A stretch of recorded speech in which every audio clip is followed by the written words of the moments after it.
Welcome to the content material for Class 8 of Engineering Statics. You should be watching this video before your 8th class. In this video, we will define what a moment of force is and how to calculate it, learn how to compute a cross product, and use cross products to find moments.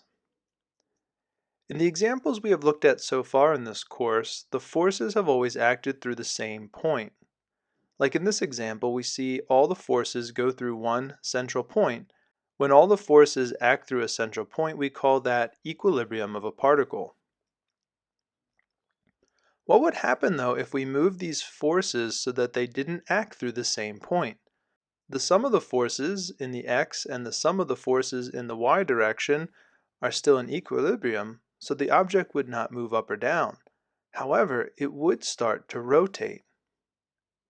When a force is applied to a body, it can cause the body to rotate. This tendency to rotate can be called torque, but we will call it the moment of a force, or just moment in this course. For example, if there is a bolt and I attach a wrench to the bolt, I can use my hand to apply a force to the wrench. If I apply the force perpendicular to the wrench, I can cause the bolt to rotate. But if I change the angle that I push to about 45 degrees, you can imagine that even though I'm pushing with the same force, the bolt will rotate less. Finally, if I pull straight on the wrench rather than pushing on it, the bolt will not rotate at all. What this example shows is that the moment is equal to the force multiplied by the distance perpendicular to the force. This perpendicular distance is called the moment arm, d. The larger the force, and the larger the moment arm d, then the larger the magnitude of the moment, the more the object can rotate. That's why in the first example, the moment is F times d. However, in the second example, the moment becomes smaller. Because the length of d is shorter, it's only d sine theta. Finally, in the third example, there is no moment because d is 0. Mathematically, we say that the magnitude of a moment about a point O is equal to the magnitude of the force times the perpendicular distance from the point O to the line of force F, which we call d. A moment, however, is a vector. It has a magnitude and a direction. The direction of a moment is the axis that the object rotates. So that bolt rotates about the z-axis. But how do we know if it's pointing up or down? Well, we use the right-hand rule again.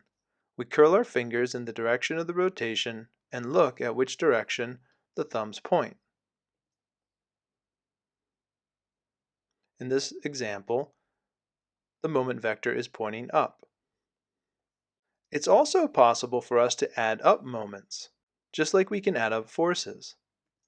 When adding up forces, we found that the resultant force is the sum of all the forces, and similarly, we can find that the resultant moment by adding up the moments.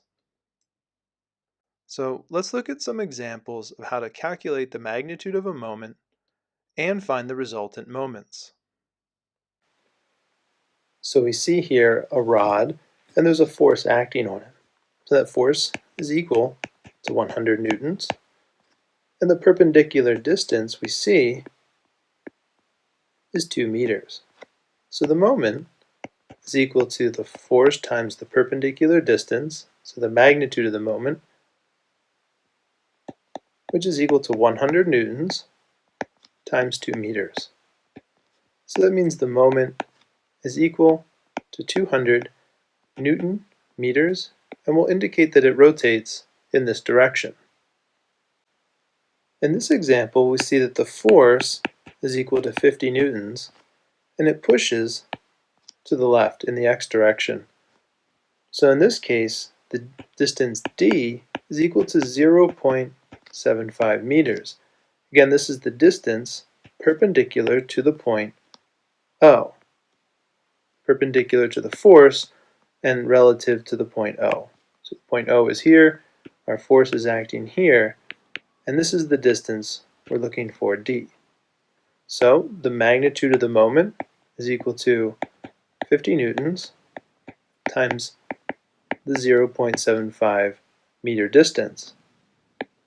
And that's equal to 37.5 Newton meters. And again, we want to indicate that it's rotating in this direction, in the clockwise direction. Okay, in this example, we see there's a bend. So this time the force is acting downward, and it has a magnitude of 40 pounds. So again, the moment is equal to the force times the perpendicular distance. So we need to know the distance from O in the x direction that's perpendicular to the force. But we see that we have 4 feet, and then we have some distance here. We know this is a distance of 2 feet, and this is an angle of 30 degrees. So we know this distance is 2 feet times the cosine of 30 degrees. So that means that's our distance d is equal to 4 feet plus 2 feet cosine 30 degrees. So when we put that in,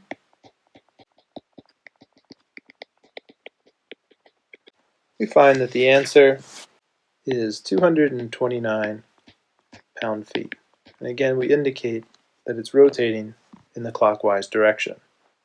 So in this example, there are 4 forces acting on this object. And what we're asked to find is the resultant moment about the point O. So say that rotating clockwise is positive, since most of my forces are acting in that direction. And we know that this is equal to the sum of all the moments that go about the point O. So I will call these different forces F1, F2, F3, and F4. So that means that the sum of the moments is equal to the moment of force 1 about the point O, the moment of force 2, the moment of force 3, and the moment of force 4. So now we just want to solve for these. So I can write that in this form.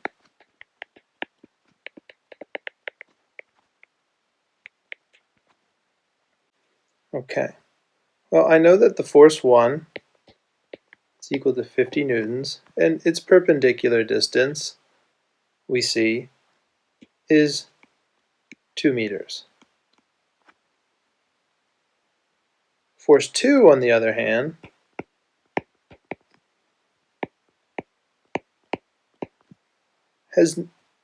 acts in line, we see in line with point 0.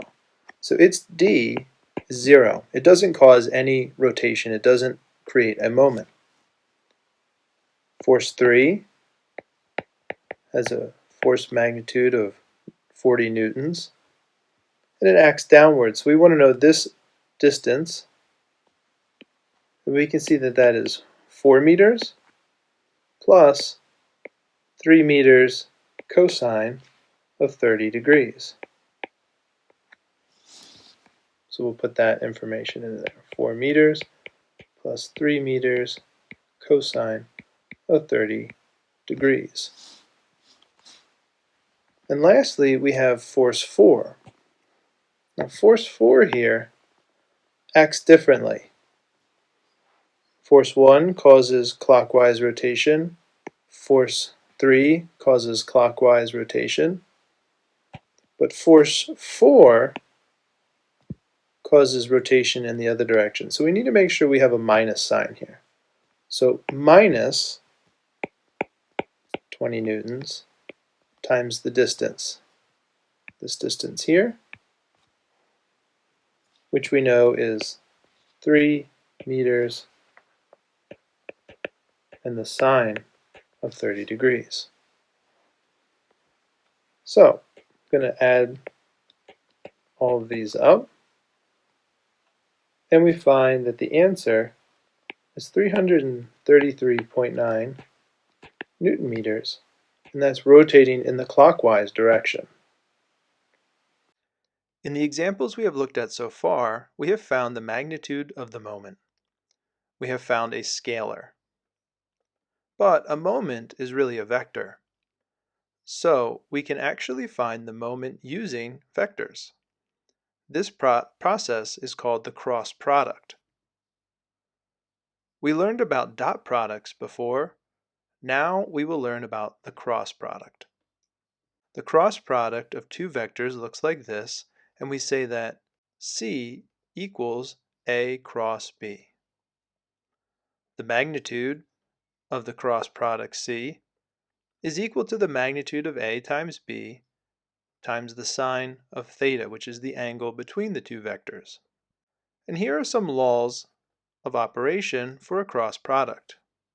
A cross B is not equal to B cross A.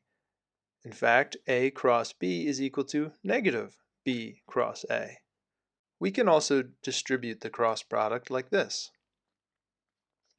If we have a scalar, in this case lowercase a, we can distribute that scalar anywhere inside the cross product. We can also distribute cross products in this way.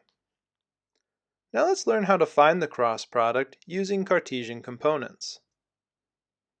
We can do this by using what's called a determinant. We make a 3x3 box and we write the I, j, and k unit vectors in the first row. Then we write the x, y, and z components in the second row. And then we write the x, y, and z components of vector b in the third row. This makes the determinant. Then, to find the x component of the moment, which has I hat, we start by blocking out the row and column with I hat. So we want to find I hat, so we block out this row and column. And now we have a 2x2 square. And then we start multiplying in an x pattern like this. We make an x. So first we multiply AY times BZ. Then we subtract AZ minus BY. Then we move on to the y component. If we want to do the j hat, again we block out the row and the column, and we make the same x pattern. But this time we do minus. We have to go plus, minus, plus. So remember the minus, and we make the same x pattern. AX times BZ minus AZ times BX. And then we repeat the pattern again for the Z component, block out the row and the column, and then we make an x pattern. So AX times BY minus AY times BX. So we see that the cross product of A cross B is equal to this, and we find that by doing the determinant and following that pattern of making x's. So you don't need to memorize this, you only need to remember the process of solving a determinant. Now let's use the cross product to find the moment. The moment of a force F about the point O is equal to R cross F. The vector R is any vector that goes from the point O to the force vector F. So it could be R1, R2, R3. Any of these vectors go from the point to the force vector. And then we can use our determinant to solve for that moment. The result of this is a vector. So we see that the answer is a vector. Let's look at an example of how to do this. So in this problem, we're asked to find the moment produced by the force F about the point O. So this force F is creating some moment about the point O, and we want to know what that force is.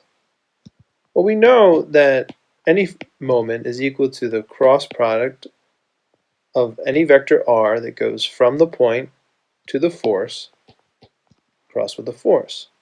So in this case, we have the point O, and we actually could draw any vector r that goes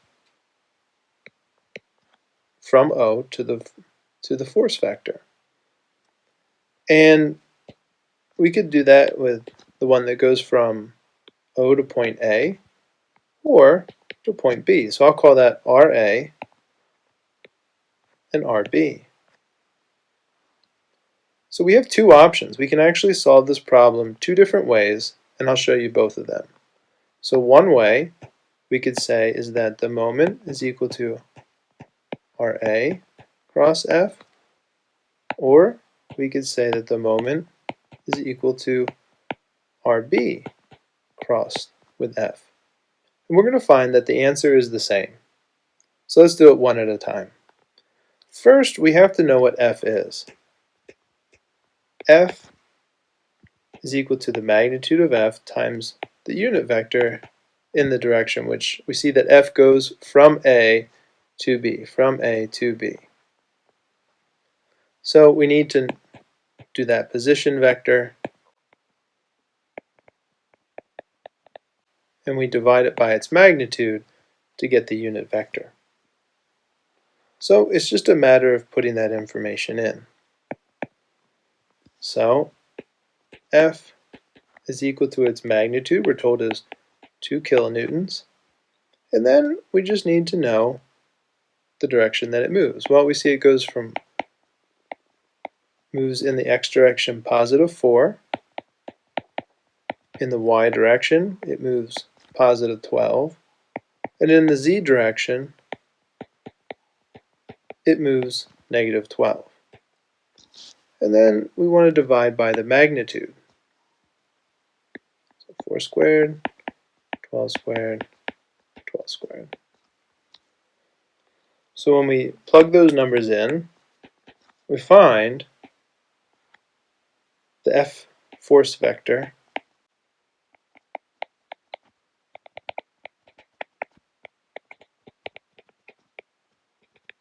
and remember units, kilonewtons. Next thing we need to do is we need RA.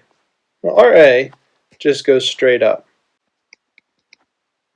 So it has units of 12 positive meters. So we see it just goes straight up from O to A, straight up in the Z direction by 12 meters. RB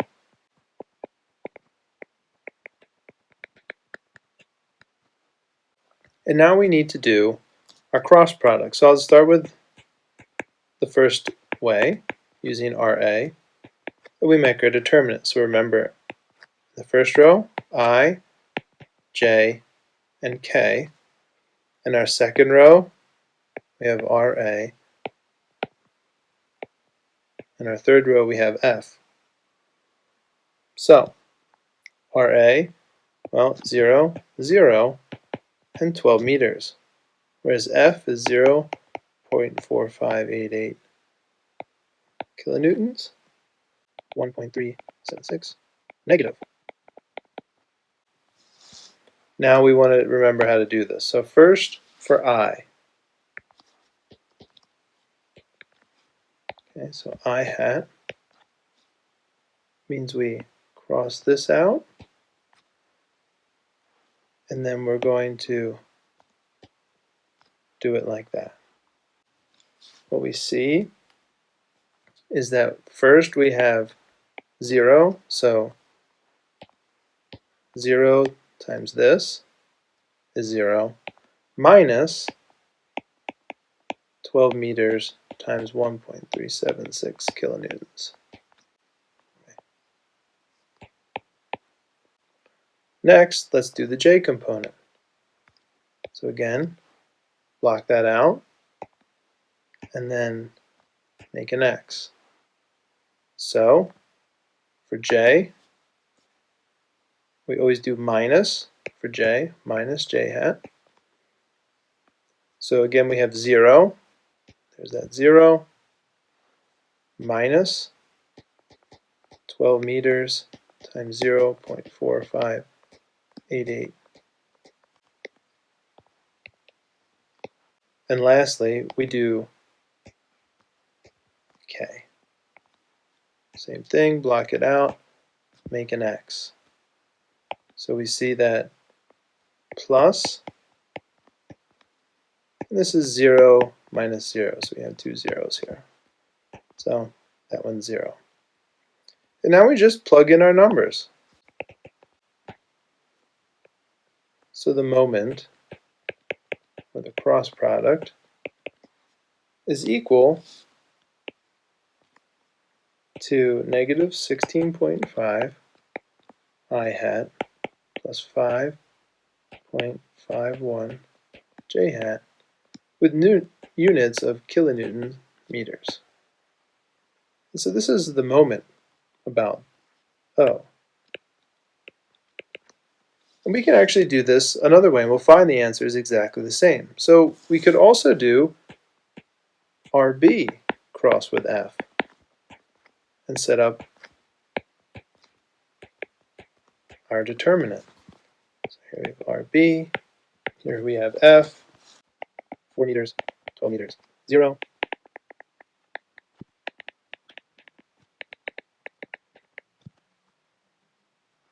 Same procedure.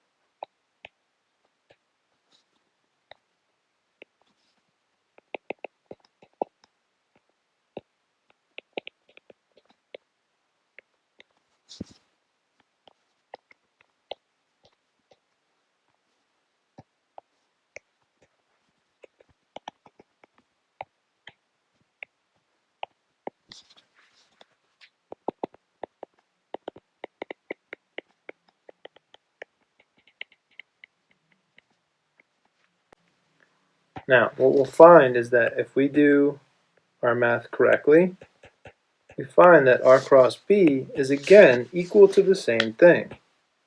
It's equal to negative 16.5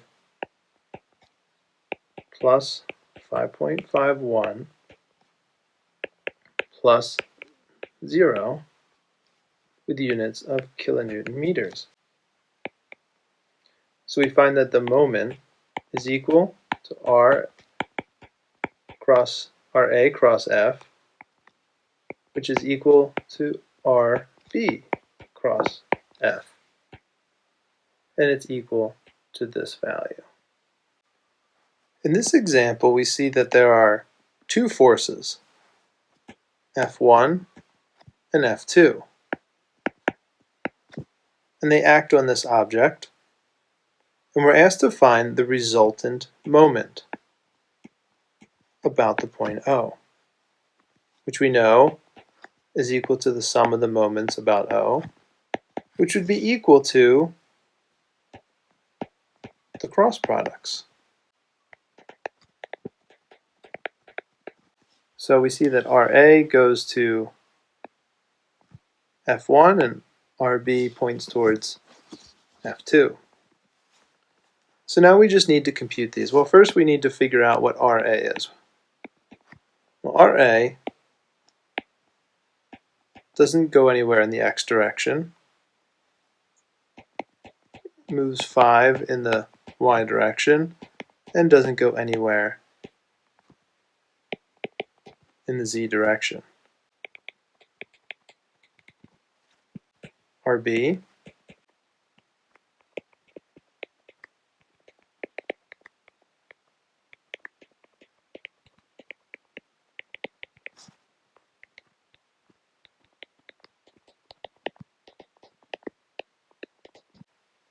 At this point, we just need to do the cross products.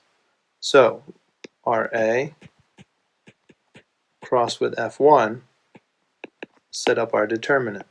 I, J, K,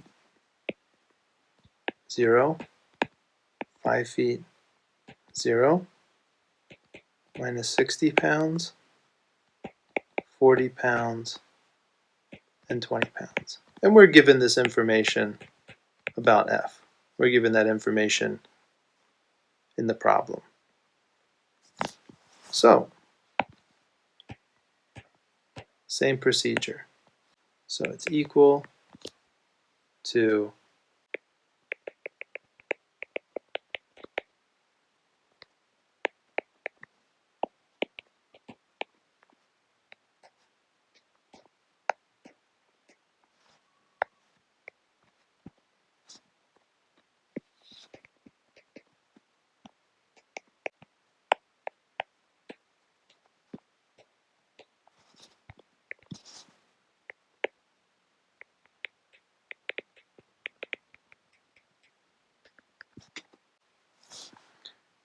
So when we put that information together, we find that the cross product for F1 is equal to 100, in the x direction is 300 in the z direction, with the units of pound-feet.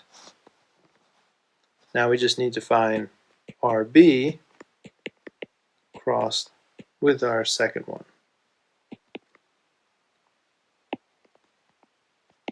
Set up our determinant.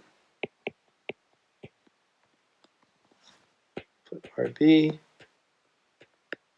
F2,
So now we just need to compute these values.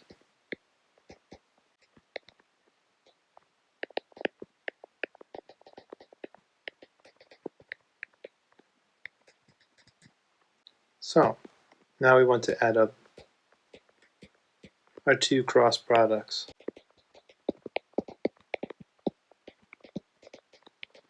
And we'll find that the answer is 30, negative 40, and 60, with the units of pound-feet.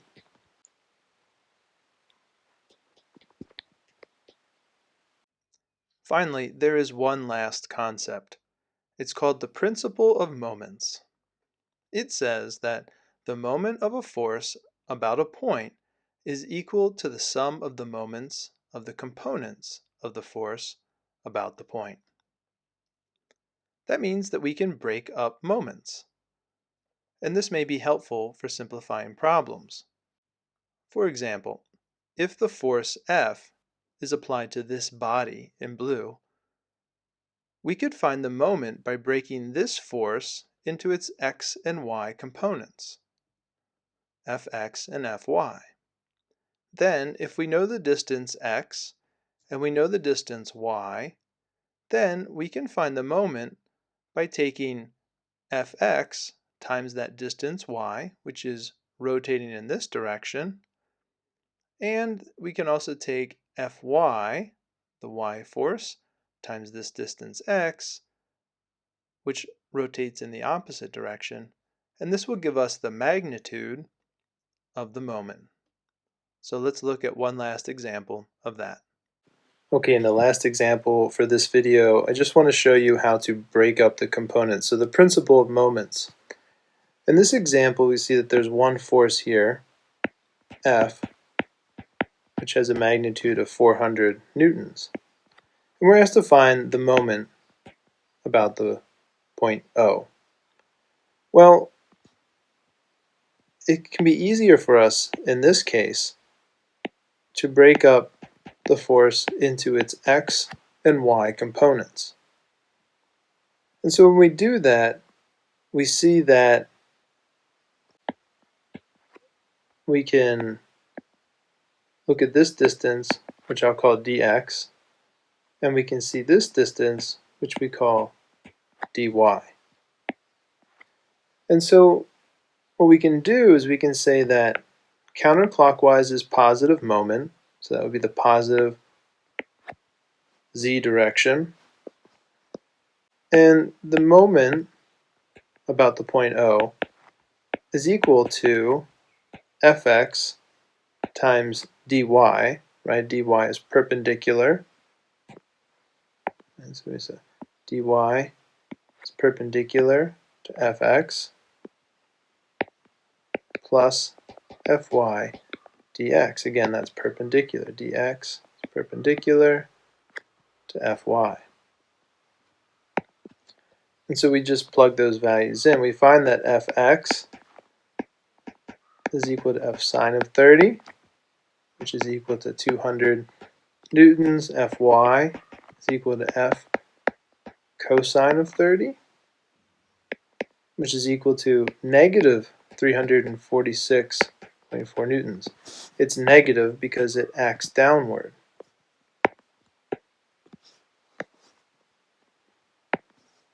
And we see that dx is equal to 0.4 meters, dy is equal to 0.2 meters.